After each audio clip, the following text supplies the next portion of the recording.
Hello and welcome to the eighth episode of Crestie Conversations here on the Geckoverse podcast channel. I'm your host Josh Brown with Georgia Cresties. Today we're going to be talking about tips on how to calm down your crested geckos. Now, last time on our show, we were talking with Alliance Reptile collaboration with Zach and Steph.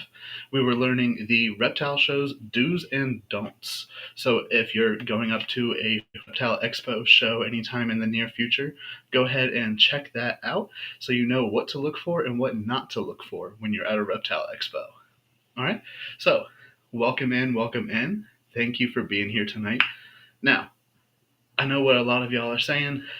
Crested geckos can't be tamed or don't like to be handled and all that, but I've been around all of these geckos for around 6 years or so. That's when I got my first one.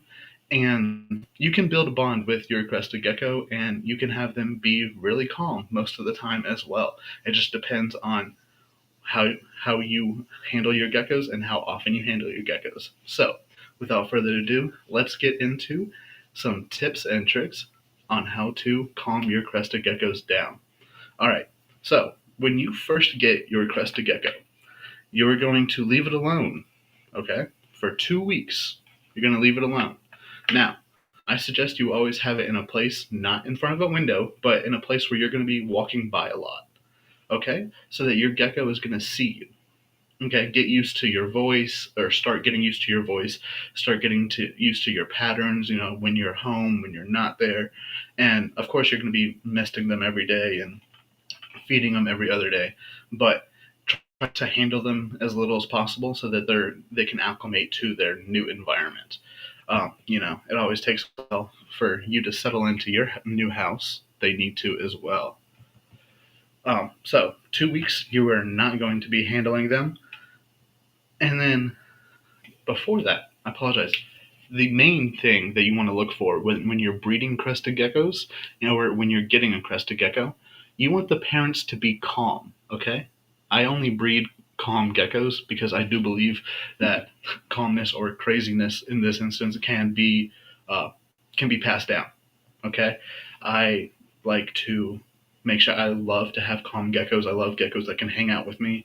One of my geckos, Hercules, he'll watch a movie with me. All right, now that took years of working with him to build that bond, but that can happen.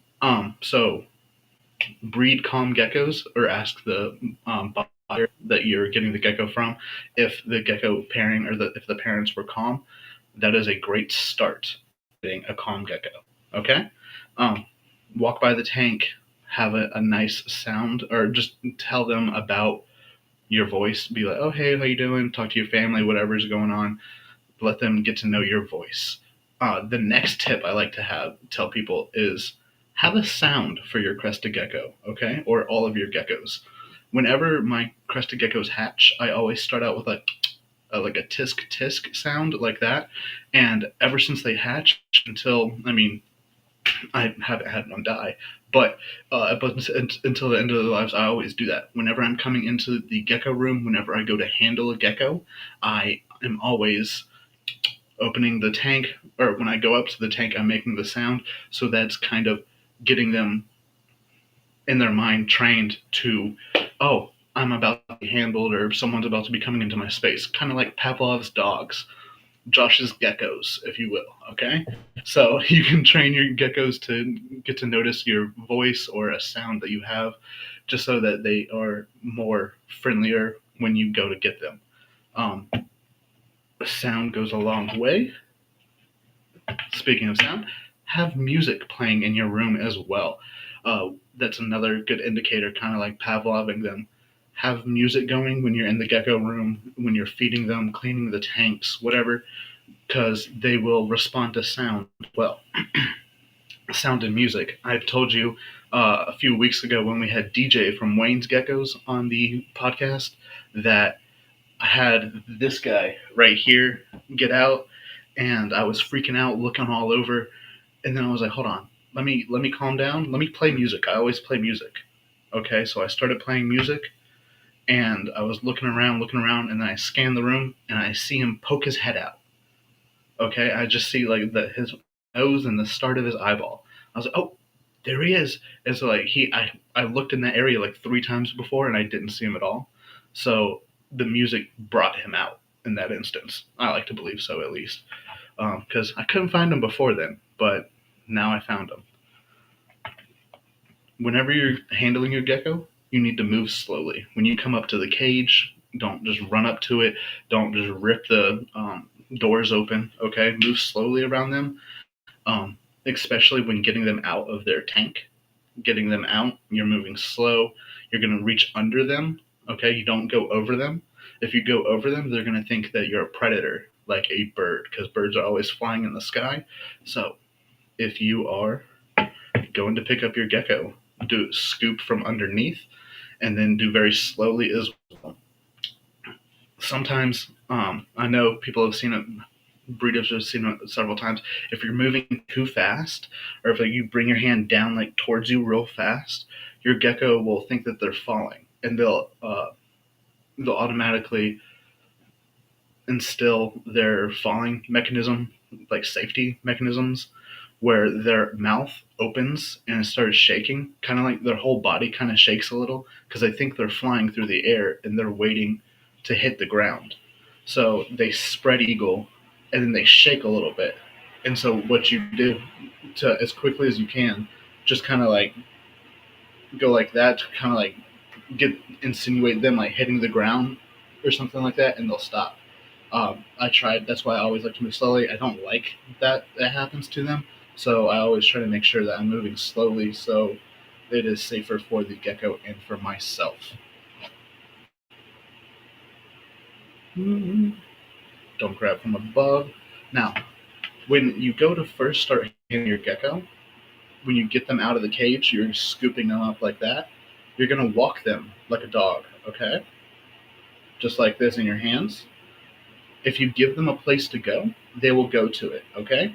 So if you're near other tanks or a chair, couch, whatever, and you're right there with them, if I had them right here in front of the camera, they're gonna jump there, okay? So if you have them here next to you like this, they're gonna jump to your shoulder. They're gonna jump on your face. They do jump on your face. So that is something to look out for. Uh, Again, don't be scared. They're not gonna hurt you. I've never had one break skin when biting me, and usually I've only had one bite me, and it was a male during breeding season. Okay, uh, so I again, calmer geckos, they don't bite as much. Um, I know other people's they. I'm not gonna speak for other people, but my geckos, they are pretty calm in nature. I mean, everyone's gecko like has a chance to freak out. We all freak out sometimes, right? So they're allowed to freak out every once in a while. But for the general consensus, my geckos are pretty calm. Um, where was I at? Hello and welcome in tonight. So when you are handling them close like that, they're going to jump to you. The same thing in their tank. When you're getting them out of their tank and you're going to handle them right there, they're going to keep trying to get back into their house. Okay, so my tip is to step away from their tank, turn around so they don't see their tank right there in front of them, so that they're not thinking, "Oh, I can just go back into my house." No, turn away, and then they're going to be calmer. They're not going to be trying to like run away from you as much to begin with. I've seen that does help. So you can do that to help the immediate effect of them being the shock value of them being out, to do calm them down. So after you're done walking them, you're going to very gently pet them. I always start underneath the chin, go like that, so that they see that you're coming in to pet them. They know that someone is about to touch them, and you just go under the chin like that. Just start petting them, and then work your way up. Again, this is not going to be all at once. This takes years to build a bond with a gecko, but these are tips on how to build that bond and instill trust between the gecko and yourself.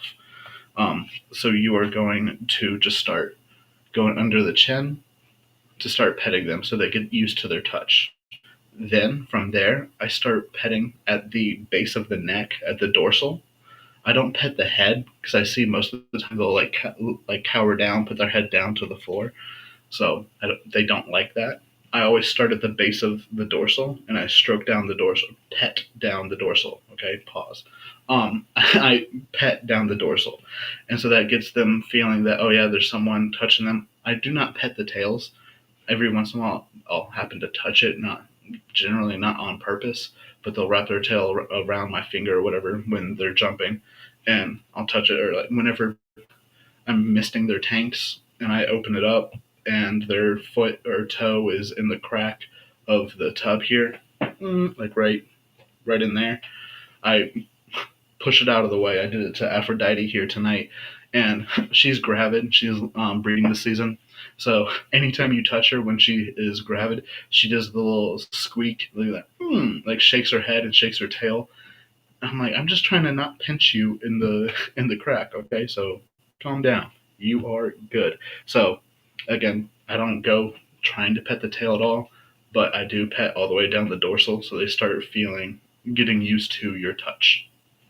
After petting the dorsal, to go ahead and instill more like faith in yourself for the gecko, pet down the sides, okay, along the sides of the gecko, and get them used to the touch on the sides.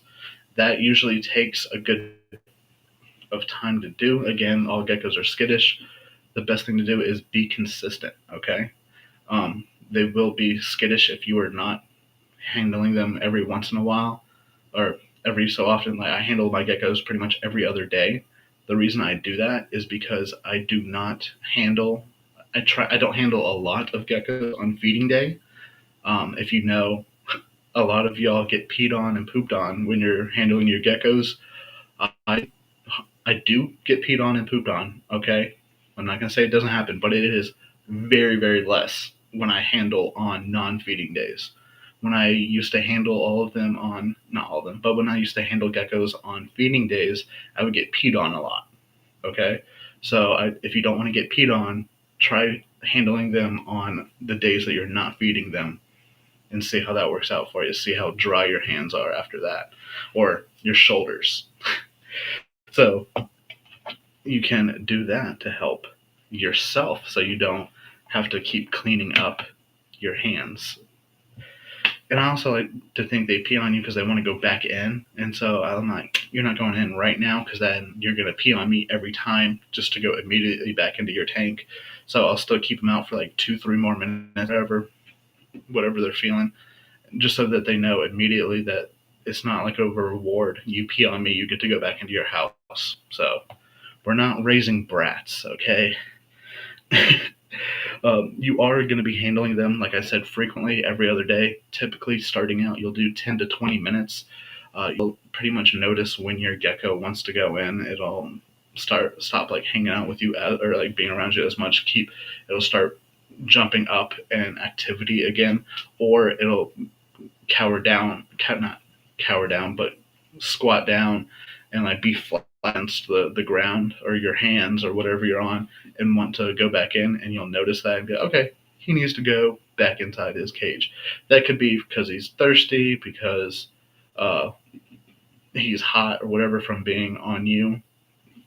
Whatever the case is, just go ahead and put it back in. You are not going to be handling them a long time to begin with. Again, you'll start handling them every other day, 10, 20 minutes. And then as time goes on, 6 months, year, 2, 3, 4 years, you're going to be handling them a lot. They'll be wanting to be handled a lot more. So, good tip for you. So, like I was telling you before, if you give them a place to go, they will go there. Okay? So, if you hold your hand out like this, okay, palm out. We're not doing any weird shit, okay? Hand out like this and they're on your shoulder, they're going to go up to your hand. So if they're ever stuck on your back or anything like that and you can't reach them or it's difficult to reach them, try holding your hand up like that, okay?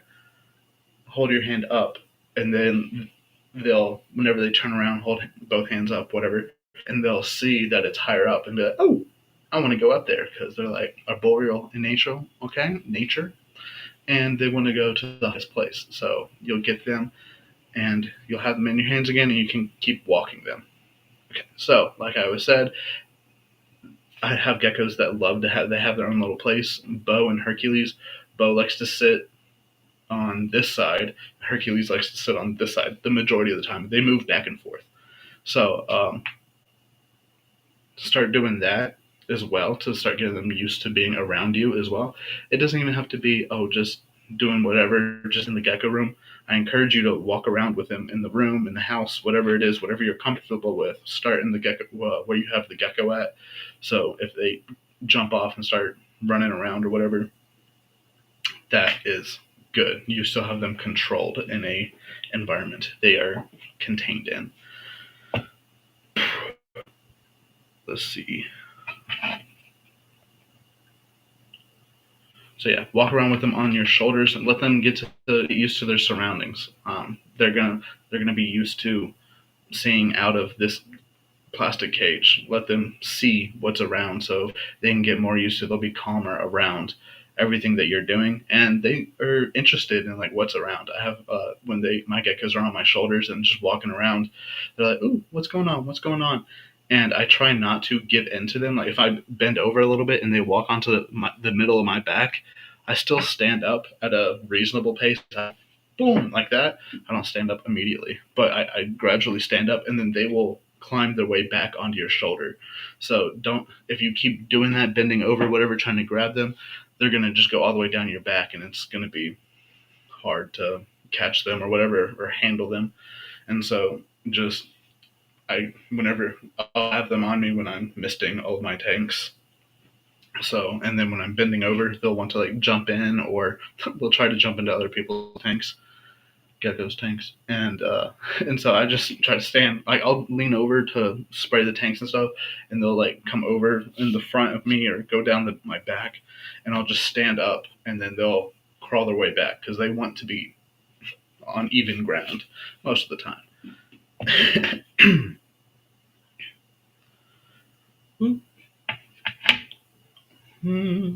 Walk around with my shoulders. And then another tip I have is to have the right size tank and for them. Okay, I've talked about it before. Babies should be in like a 1x1, really, or no, not 1x1. A 6-quart tub is what I have. So that pretty much equates to like a 5x10 or like a 6x11, 4x10, 5x10, something like that. So very contained. They need time to grow. If you have them in a too big of tank too early, that can stunt their growth, and they'll be scared because they have too much room. They won't know what to do with all of that space. So they'll be more skittish to begin with before you even start touching the gecko, trying to handle them at all. They'll be more skittish just because they don't have the right stuff. Again, I've touched on it before. I like to have the clear tanks because I know it can stress them out a little bit before, like in the beginning, but I believe them being aware of their surroundings, being able to see out, also makes it to where they're a little bit calmer because they know what to expect. They can see, oh, Dad's walking in from that side of the room and he's coming in, whatever. They're already prepared, again, with the lights coming on, the music starting. I'm not taking them on a date. I'm feeding them or playing with them. But they are like getting into the mode of, oh, we're about to be handled. And so a couple of my geckos, Bo and Hercules, will actually walk up to the front of their tanks. And then when I open the tank, they will walk out onto my hand. Actually, hold on. Let's see if it'll do it. Let's do a little live role play, shall we? We're going to try to get Bo out, okay? So here is Bo. Find this out. Come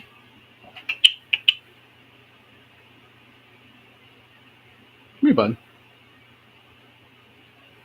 I also tap my fingers a little bit to try to get him out. Oh, you're not going to do it on camera? Oh, you're going to be fake to these people? Okay. If he starts backing up, I'll kind of tap him on the butt. Oh, do you not want to come out tonight? Woo. Man, I try to make a point of these people. Alright, it's on my Instagram, y'all. I swear. He walks out into my hand. I apologize. He wants to be a little drama queen tonight, okay? But he is a good gecko and he likes to be handled. He will he will walk onto my hand. He just got stage fright, okay? And that's okay, because we all get stage fright sometimes. See? And he just goes up to my shoulder and he is chilling like a. So, again, proper size tanks. A 5x10 for a baby, up until 15 grams. A juvenile will be in a 12x12, okay? And they will be there from 15 grams until 25 grams. And then after that, from 26 grams plus, will be in an 18x18 or 18x24, like that. So all of these tubs that I have are the proper size for geckos. I have them vertical because it does give them a couple like an extra inch or so, and I like them to have more space. Again, you want them to have a lot of foliage as well, places to hide as well. I recommend at least 3 hides for adults. Typically, I do 3 to 5 for most of mine, and again for the babies, it's like 3. But the good thing about hides is it's just anything that can obstruct their view. So foliage can be a hide. I wouldn't solely depend on foliage being the hides. Like have cups, have little bowls, rocks placed around so that they know that they can hide places when they want to sleep. If they're scared ever, that they can do that and they have a place to go. And foliage can do that, covered up. Don't depend on it. But have lots and lots of foliage. I've showed before in one of my lives here how I make my tubs. So if you're interested in that, go check out those videos. And I have it on my Instagram as well. You can check out. See, he's cool now. I don't know why he was being fake for y'all. But yeah, see, so had him too close to the screen, so he was getting ready to jump. And you'll see that they're getting ready to jump by their back legs will kind of scrunch up a little bit, and they will think about it for a moment because they only got 2 brain cells. Got to figure out what's going on, right? So once they figure out where they're going to go and how they're going to jump, then they'll jump. Okay, so they do have a little tell when they're going to jump. But yeah, so a lot of hides, or 3 to 5 hides, and lots of foliage for your geckos. Again, back to the sound as well, tying in with calming your geckos down. I live in a place I've told y'all before where I have a train nearby and a airport. So I have constant sound around my geckos, and so that they get used to loud sounds. I had 2 tail drops so far, and that was recent in most recent history. That was still 3 years ago now. And both of those, well, both of them, they got pinched in the lid of the tub. I didn't realize it, and it just pinched the end of the tail, and they flung them off. Even though it wasn't even like they got caught. Well, one of them it got caught in there, and then the other one I barely touched the tail with the lid of the tub, and it freaked out and drops its tail. But the majority of my geckos do have their tails. I bought him. Okay, actually, this little butthead.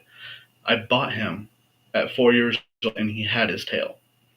The place I got him from did not tell me, and I did not know. I'm not solely blaming it on them. They didn't tell me that I had to have a travel container for him. So he was in his 18x24 tank, and I was taking him home, and it was only like a 10-minute ride home. Okay, and he fell once from the top. I hit a bump or whatever, and he fell, and he freaked out because he fell from 2 feet high from the top of his tank all the way to the bottom, and he freaked out and dropped his tail. Rightfully so, okay? I mean, it was a bummer. It was the very first gecko I got, the very first day that I got him.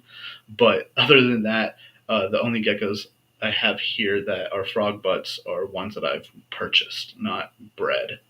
So that's cool. Again, sound. Fireworks, thunder, lightning, they say, "Oh, you slammed the door too loud," and they'll drop their tail. That's not. It doesn't always have to be the case. It can happen if you have calmer geckos, more docile geckos. That does not have to happen. Whenever I have my baby bins right next to where I prepare the food. Where when I mean prepare, I mean I have a blender, and so ever since they hatch out, they're getting used to the noise right there. I've never had one drop a tail when I'm blending the food next to them. It's like a foot away, okay? But I'm having the blender on, so they're getting used to a lot of noise from the not the moment, but a couple days after they hatch, all the way up till 15, 16 grams when they're juveniles, and then I move into the 12 by 12s. So I get them used to sound so that they're a lot less likely to freak out when they hear loud sounds. Okay? So nip that in the bud. Does anyone here have any questions about specifics on how to calm a gecko down? Anything that your gecko does that you're like, I wish I could make him not do that? Let me know in the comments. Tank.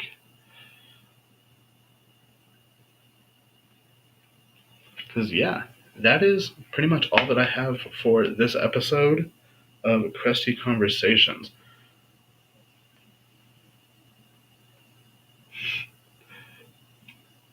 So, does anyone want to see any geckos specific? Do you have any like favorite ones that you want to see? I have a lot that I have come out. Ooh, I actually had 2 babies hatch from my tricolor extreme harlequin group. Let me get those real quick. They're really cool. Okay, that's staying there.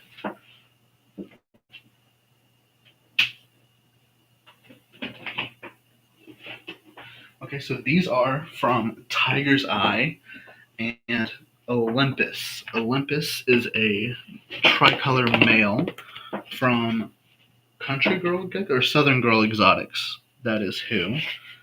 So again, this is what all baby bins look like for me at Georgia Cresties. I mean, there is a little bit of variance, but this is what you're going to get when you are a baby hatchling.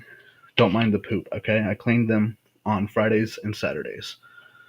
So you have a water bowl, you have the food bowl, you have a pool noodle here with foliage in it. Okay, I have 3 in here, so it gives a good coverage over the entire tub, okay? And then he's not on there, okay? I checked. I have a little foliage on the ground. And then I have this right here. There's a little half pool noodle that I cut out so that they have a place to go under and hide if they need to. And then an egg crate with this little baby right here. Look at that little dude. His little tail is tucked up under his chin. Let's see if I can poke him. Come here. So you're gonna do that sound. Again, they're not gonna know what it is yet because they're babies. Can y'all see that? Hold on. Oh, you're the feisty one. Or you're not feisty, but you're the jumpy one. Okay. Oop, is that focused for y'all? So this one looks just like Olympus. It already has the white patterning up top that is coming in. Let's see. I think it's hard to focus on here. See? He went for hiding. There you go. You can see it there. He has that orange patterning underneath coming in as well. That low white coming in. Very nice. The structure is okay. I would like for the dorsal to be bigger, especially since they incubated for 109 days and then 111 days. So that's the first little baby. Let's see what these Geckos gotta say. See? And then he went sailing. Let me get him real quick before he escapes. 6 o'clock on the dot. Sorry, these Geckos. This Geck right here is preventing me from looking at your comment.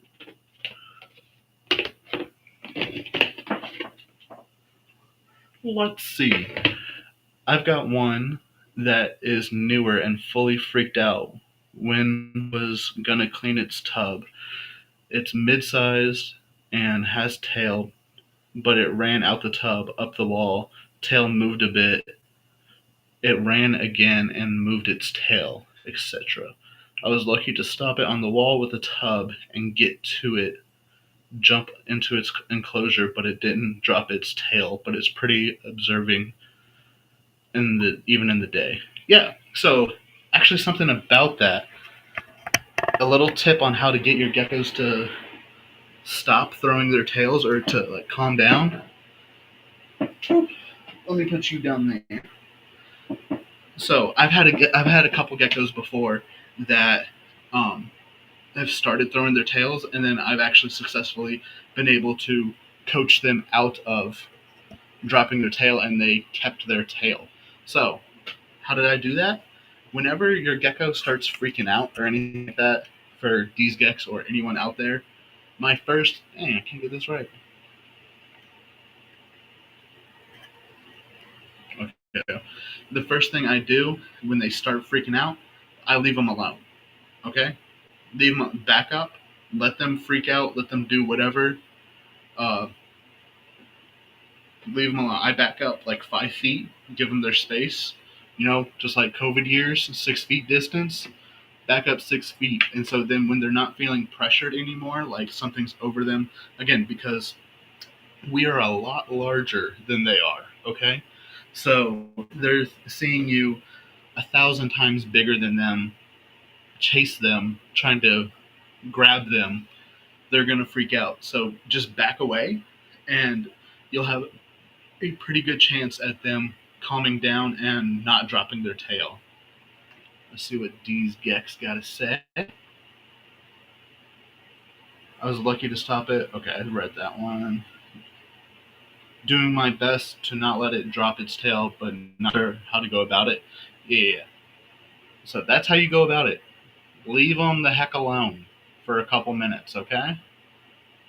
You stepped away when it did, see? Good job. There you go. You stepped away and it calmed down. So that is a good tip. And then whenever it stops throwing, and then when we say throwing its tail, you will literally see it start the tail go in a perfect circle. Okay, it's pretty much going like that from the base of the tail all the way down to the very tip of the tail. It's going to be going in a circle. So when I've seen a gecko drop its tail, it usually goes around 3 to 5 times before it drops. So if you immediately when you see it start going in a circle, step away, and then you have a good chance of it not dropping its tail. So there we go. Let's get back into the other baby, the tricolor extreme harlequin I got. So again, here is the tank. Oop, this one likes to hide in the leaves. So let me, okay, it's not there today. Good, good. It's right here. Okay, let me move the foliage real quick. Hey Clint, welcome in.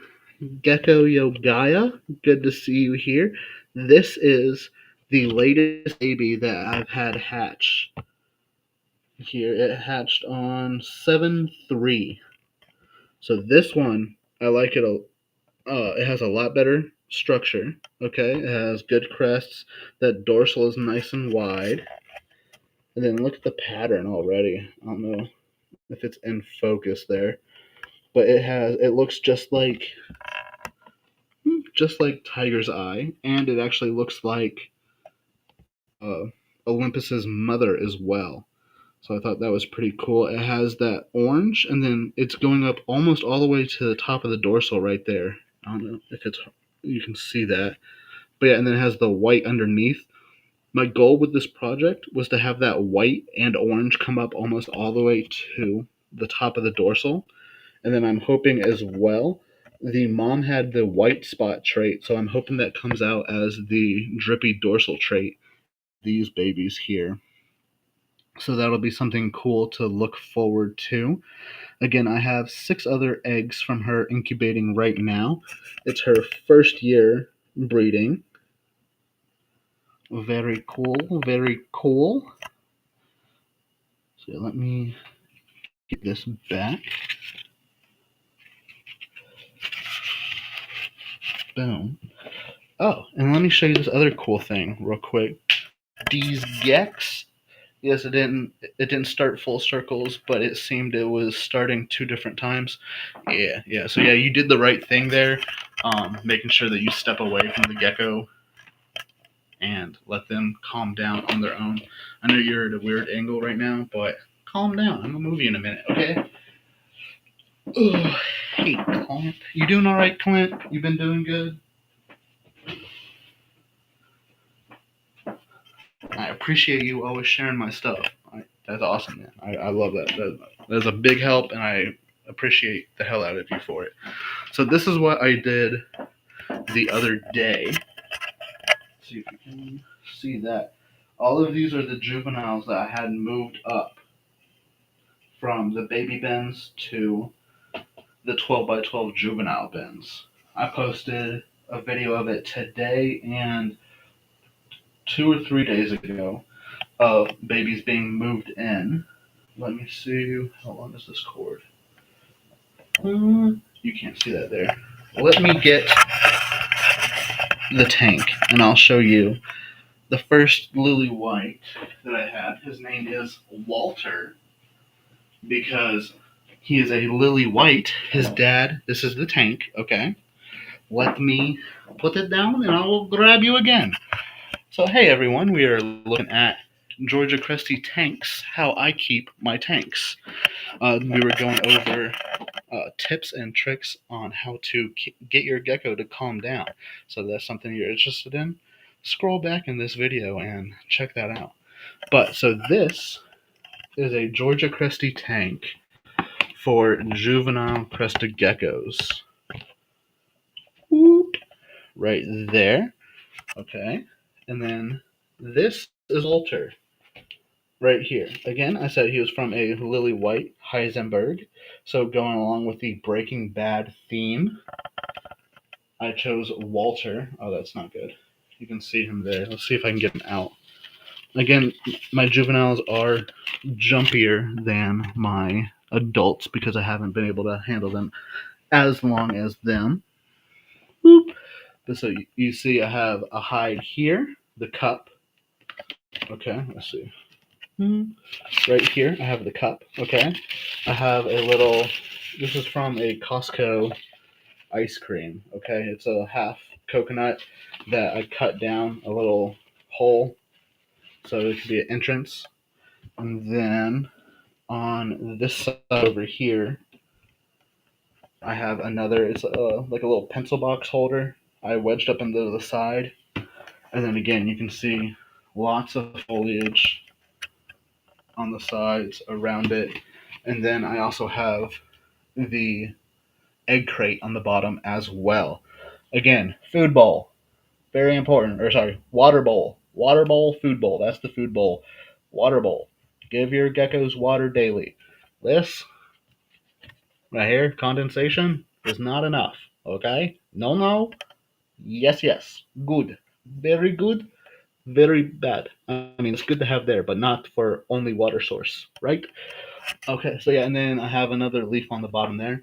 So again, all of this is to help him be able to hide away, be out of the vision of everyone, and be able to calm down when he needs. Oh, look, there he is. Come here, baby.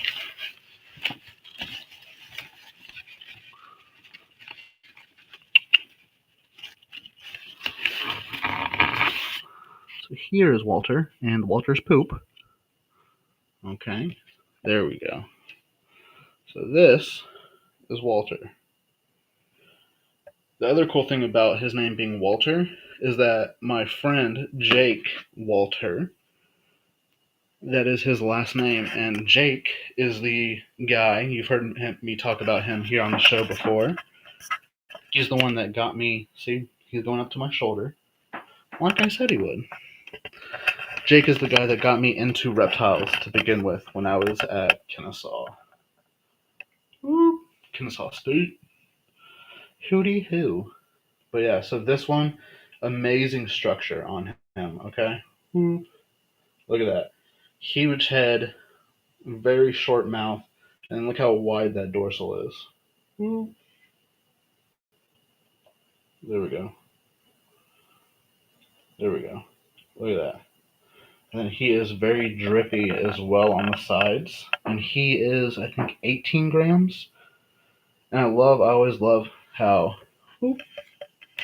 we have the drippy trait on the lily white. It also, the quad line has it coming up. I always thought that was really cool.